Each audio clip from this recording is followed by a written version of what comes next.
Jaringan Advokasi Tambang atau Jatam membongkar dugaan keterlibatan keluarga Jokowi, Luhut, dan Bahlil dalam pertambangan dan perusahaan yang ada di dalamnya. Jatam merupakan organisasi yang peduli terhadap persoalan hak asasi manusia, gender, lingkungan hidup, masyarakat adat, dan keadilan sosial di industri pertambangan dan migas. Dalam laman resminya, Jatam menjelaskan keterlibatan keluarga Jokowi, mulai dari Gibran Rakabuming Raka hingga Kaisang Pangarep di kalangan pertambangan tanah air. Keterlibatan Luhut Binsar Panjaitan sebagai Menteri Koordinator Bidang Kemaritiman dan Investasi RI serta Bahlil Lahadalia sebagai Menteri Investasi RI juga diungkap Jatam. Bahlil disebut memiliki keterkaitan dengan PT Meta Mineral Pradana, perusahaan tambang nikel yang memiliki 2 izin pertambangan di Konawe Utara, Sulawesi Tenggara. Pemegang saham perusahaan PT Meta Mineral Pradana dimiliki oleh PT Riva Capital sebesar 10% dan PT Papua Bersama Unggul sebesar 90% yang merupakan perusahaan milik Bahlil. PT Riva Capital disebut juga telah mengeksplorasi 39.000 hektar batu bara di Fakfak, Papua Barat dan 11.000 hektar pertambangan nikel di Halmahera.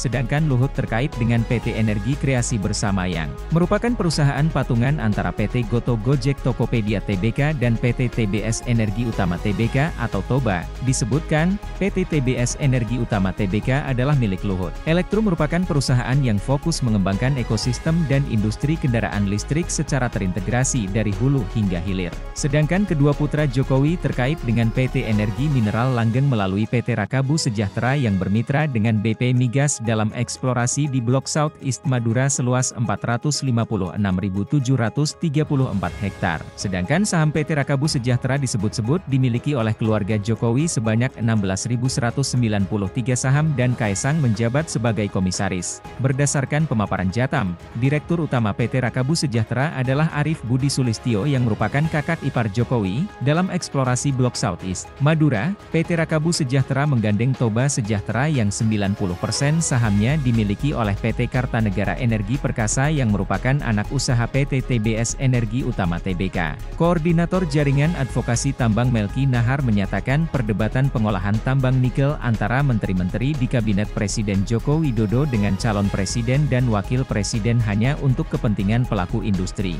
Melki menganggap perdebatan sama sekali tidak menyelesaikan realitas praktik hilirisasi nikel yang justru memiskinkan warga. Adapun isu pengolahan nikel menjadi perdebatan usai pernyataan calon wakil presiden nomor urut 01 Muhaimin Iskandar alias Cak Imin dalam debat Cawapres pada 21 Januari lalu, yang menyebut pengolahan dan bisnis tambang nikel era Jokowi berlangsung secara ugal-ugalan. Pernyataan itu kemudian dibantah oleh Menko Marves Luhut Binsar Panjaitan dan Menteri Investasi Bahlil Lahadalia.